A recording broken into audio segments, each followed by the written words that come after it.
চিন্তা করা যায় রাকিবের আর স্বপ্নের ভিতরে এত মিল, ছোট ভাইয়ের আর বড় ভাইয়ের এত মিল। আজকে এমন ফেস লাগামু ছোট ভাইয়ের আর বড় ভাইয়ের গ্যাঞ্জামটা একটা আগুন লাগাই দিই।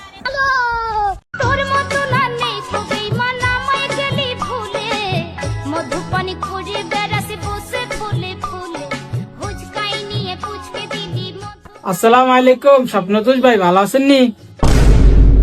ওয়ালাইকুম আসসালাম। কি রে রাসেল, কি অবস্থা? তুই আমার স্বপ্নদোষ কি লেগে এদিকে? কি আমার স্বপ্নদোষ কি লেগে? এটা আমি কইছি না, আমার কাছে রাকিব কই। কোন রাকিবে? আমি যে গেছি স্বপ্নদোষ ভাইয়ের নাম। কোন রাকিবে? আমরা ছোট ভাইয়ের আমার ছোট ভাই আমার স্বপ্নদোষ কিসে? এই তুই আনতে যা, আমি কাম করতেছি। ডিস্টার্ব করেছে যা। জানেন নাম হলো স্বপ্নদোষ। আবার স্বপ্নদোষ হয়? তাই আপনি বাইরে আগে ধরতে পারেন না, আপনি আমার দেখুন এদিকে কিনে আমি আর বাইরে আগে ধরি সামনে হয় কিনে রাকিবের কাছে যাবো। চল তো যা। তুই কি আমার ডিস্টার্ব করতে আইছ? নিজের নাম স্বপ্নদোষ। আর কি রাকিবের কাছে চল। রাকিব জিজ্ঞা আমার কিছু স্বপ্নদোষ কইছে তো বলছেন না রে, সবার কাছে তো তোর কি করবো? তুই প্রত্যেক দিন একটা একটা জ্ঞান লাগাইতেছ। কি আর জ্ঞান দেয়? আমি কেন জ্ঞান লাগাইছি? এরম জিজ্ঞেছি এর নাম কি? কয় স্বপ্নদোষ। রাকিব দিছে সেই তো জিজ্ঞা মার ওই রাশি জিজ্ঞা। কিরে রাকিব, তিনি আরো কাছে তার নাম স্বপ্নদোষ। কিরে রাকিব, আমার নাম কি রে?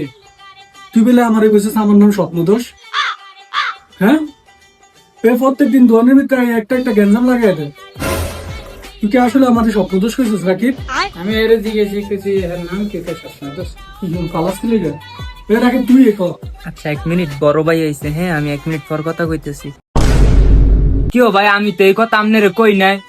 আমি তো আমনেরে বড় ভাইয়ের মতো সম্মান করি, আর আমনে তো আমার বড় ভাই। আমি তো কইছি রাসেল ভাই রে যে আমের নাম হইছে স্বপ্ন, কিন্তু রাসেল ভাই হচ্ছে স্বপ্ন দোষ। না আমি কি করতাম কোন ভাই, রেখে আমার দোষ।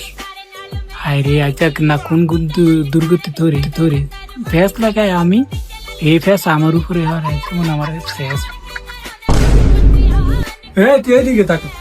কি কইছে রাকিব? তাহলে ভাই আমার না বলিস কি বলেছে? হে কইছে স্বপ্ন, আমি কিছু স্বপ্নদোষ। তুই প্রত্যেক দিন আয়া দোয়ানের মধ্যে একটা গ্যাঞ্জাম লাগাই দিয়ে যাস। রাসেল এটির মানে কি? ভাই আর তুই আমার দন্তে বাইরা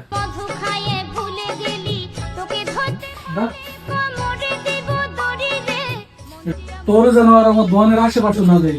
যা আবার দিছে থাক।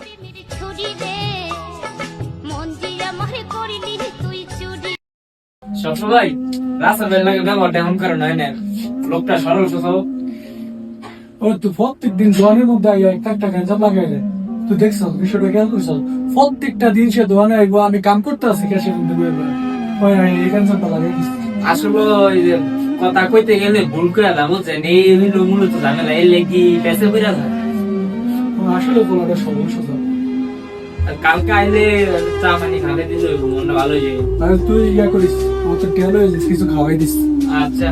রাসেলের মতো এমন হাজারো ছেলে আছে আমাদের এই সমাজে, যারা সরল সোজা প্রকৃতির মানুষ। তারা ঠিকমতো গুছিয়ে কথা বলতে পারে না। আসুন আমরা তাদেরকে বুঝতে শিখি আর তাদের সাথে মানিয়ে চলাফেরা করি।